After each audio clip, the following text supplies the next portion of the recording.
మరో breaking news చూస్తున్నాం. బెంగళూరులో ఒకేసారి 15 స్కూళ్లకు బాంబు బెదిరింపులు రావడం కలకలాన్ని సృష్టించింది.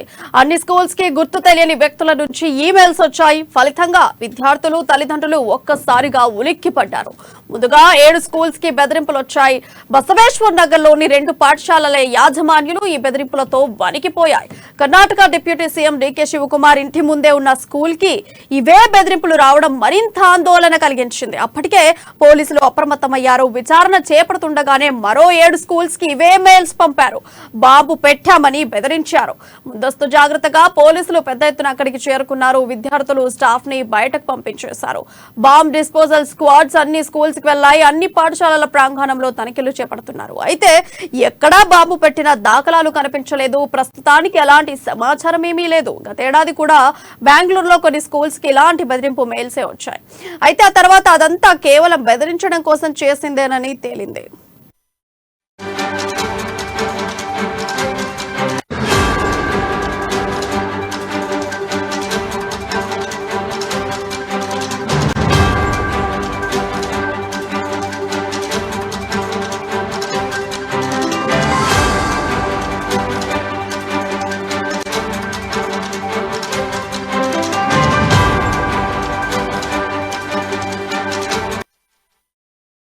బెంగళూరులో ఒకేసారి 15 స్కూళ్లకు బాంబు బెదిరింపులు రావడం కలకలాన్ని సృష్టించింది.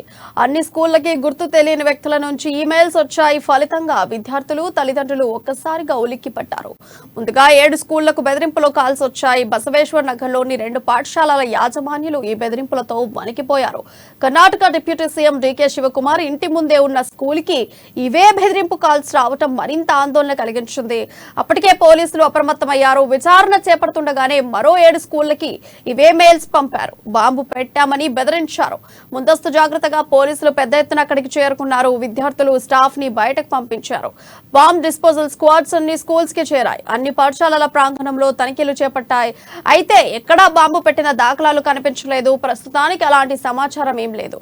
గతేడాది కూడా బెంగళూరులో కొన్ని స్కూళ్లకి ఇలాంటి బెదిరింపు మెయిల్సే వచ్చాయి. ఆ తర్వాత అదంతా కేవలం బెదిరించడం కోసం చేసిందేనని తేలింది.